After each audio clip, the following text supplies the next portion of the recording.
Pozitívne myslenie je spôsob, akým vnímame seba, druhých a svet okolo nás. Pozitívne myslenie znamená, že sa snažíme vidieť dobré stránky vecí, hľadať príležitosti, riešenia a možnosti, veriť v seba a svoje schopnosti, mať nádej a optimizmus, byť vďačný a šťastný. Pozitívne myslenie má mnoho výhod, ale aj nevýhod.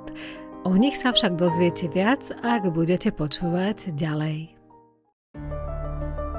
Moje meno je Pavlína a ja vás srdečne vítam v Kvantovej optike, ktorá je tu pre vás, aby bola inšpiráciou k tomu, ako si vedome tvoriť vlastnú realitu. Pozitívne myslenie je ako nôž. Buď ho použijete na krájanie chleba a nasítite sa, alebo ho použijete ako zbraň a niekomu ublížite. Pozrieme sa najskôr na to pozitívne u pozitívneho myslenia. Zvyšuje našu sebadôveru, sebauvedomenie, zlepšuje naše zdravie, imunitu a vitalitu, znižuje našu úzkosť, stres a depresiu, posilňuje naše vzťahy, spoluprácu a komunikáciu, zvyšuje našu kreativitu, produktivitu a efektivitu, prináša nám viac radosti, pohody a rovnováhy. Problém nastáva, ak si pozitívne myslenie postavíme do úlohy všelieku, cieľa, metódy, ktorú musíme za každú cenu vykonávať. Pozitívne myslenie má svoje úskalia, na ktoré si musíme dávať pozor. Napríklad taká pasca, že všetko je pozitívne, krásne, slniečkové a že nemôžeme cítiť alebo zažiť nič negatívne.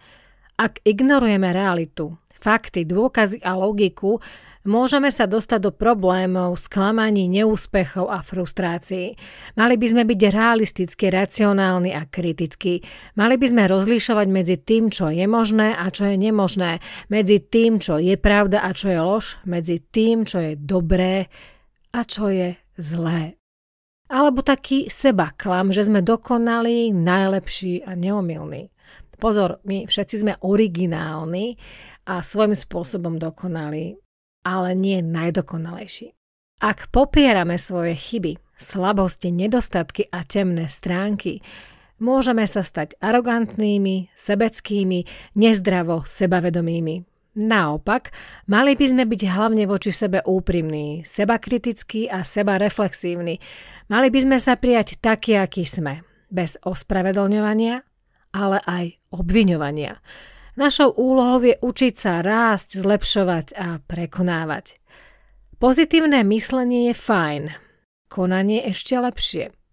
Položte si otázku. Myslím pozitívne, ale tiež tak konám?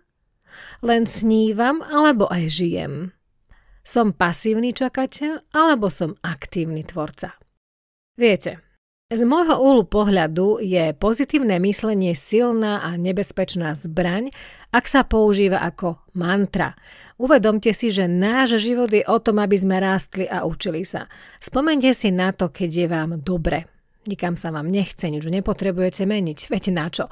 Pečené karfioly same padajú na tanier, nepotrebujete pohnúť ani prstom, prokrastinujete. Kedy sa začnete vyvíjať a posúvať? Ak tie karfioly odrazu padať nebudú. Keď prídu prekážky, ktoré potrebujete zdolať. Problémy, ktoré potrebujete vyriešiť. A tak je to aj s myslením.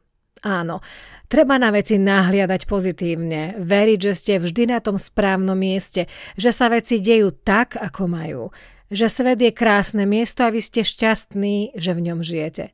Ale po dni príde noc a po noci opäť deň. A tak aj my sme občas šťastní a občas nešťastní. Raz sme veselí a inokedy smutní. Je nebezpečné svoje pocity potláčať a toto je pušným prachom pozitívneho myslenia. Popierať realitu v sebe, realitu okolo seba. Ak sa vám odrazu nedarí, ak máte chuť plakať, poviete si, aha, asi robím niečo zle, asi svoju realitu neviem tvoriť, asi stojím za figu. A ste v strese. Naložite si na plecia ťarchu zodpovednosti, pocitu zlyhania a sústredite sa na to, ako sa nedarí, než ako sa darí. Netvrdím, že teraz máte byť v kuse nešťastný a hovoriť si, že takto má byť, mám byť v depke. To nie. Ale sme ľudia a sme emocionálni. Každý z nás má pocity. Dôležité je si ich vedome pripustiť, vedome ich prežiť a vedome ich nechať odísť. Aj búrka príde a zakrie slnko. Obloha plače a nebesia hromžia, ale potom príde vietor, čo všetko zmení a opäť je tu slnko. Pozitívne myslenie je dokázať sa tešiť z maličkostí, vedieť si poplakať a byť pritom bez hanby. Pozitívne myslenie je prežívať život v jeho rozmanitosti a nebrániť sa tomu, ak je to inak, než sme chceli. Je to byť v svojom strede a plynúť s prúdom života. Ak chceme byť skutočne pozitívni, musíme sa naučiť byť v strede samého seba. To znamená, že by sme mali nájsť rovnováhu medzi našim vnútorným a vonkajším svetom, medzi našim myslením a konaním, medzi našim egom a našim duchom. Ponúkam vám 4 tipy, ako to dosiahnuť.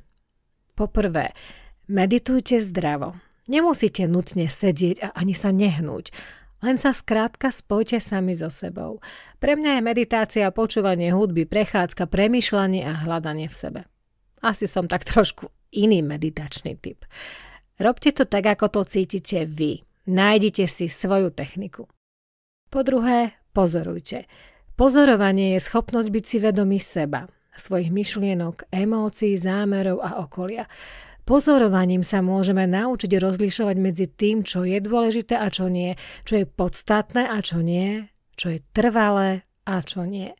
Pozorovaním sa môžeme naučiť prijímať veci také, aké sú, bez posudzovania, hodnotenia alebo očakávania. Po tretie, vyjadrite sa.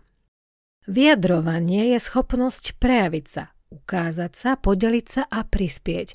Vyjadrovaním sa môžeme naučiť byť autentický, originálny, kreatívny a jedinečný. Vyjadriť môžeme svoje názory, pocity, túžby a sny. Vyjadrovaním sa učíme ukazovať svoje talenty, záujmy, vášne a poslanie. Vyjadrovaním zdieľame svoje skúsenosti, poznatky, múdrosť a inšpiráciu. Prispievame svojimi hodnotami, službami, darom a láskou. Vyjadriť môžeme aj svoje city, pocity, súčasný emocionálny stav. A tým sa dostávame i k 4. typu, priznanie. Priznajme si, ako sa cítime teraz. Ak nás niečo bolí, teraz. Ak nás niekto sklamal, ako sme vybuchli, ako sme sa hádali, ako sme boli egoistickí. Priznajme si to. Vedome to prežíme a nechajme to odísť. Nerobme s pocitov emócie, ktoré nás neskôr dobehnú. A toto je moje vyjadrenie, moja inšpirácia a moja skúsenosť. Mimochodom, v Akadémii kvantovou optikou mám pre vás spravený online videokurs, ako si vedome tvoriť vlastnú realitu, kde sa dozviete podrobnejšie o tom, ako to celé funguje. Je platený, ale skutočne primerane. Link na Akadémiu nájdete v popise videa. Zároveň vás pozývam na svoj telegramový účet kvantovou optikou, kde nájdete afirmácie na každý jeden deň, ako aj iné odkazy či nahrávky. Link takisto nájdete v popise videa. No a je tu koniec. Ak sa vám toto video páčilo, tak s láskou a pozitívnym kliknutím mi dáte like. Vás to nič nestojí a mne to urobí radosť. Pridajte sa k odberu kvantovej optiky a zaškrtnite aj zvonček, aby vám neušlo ďalšie moje video. Už vopred vám za to všetko ďakujem. Krásny deň, priatelia.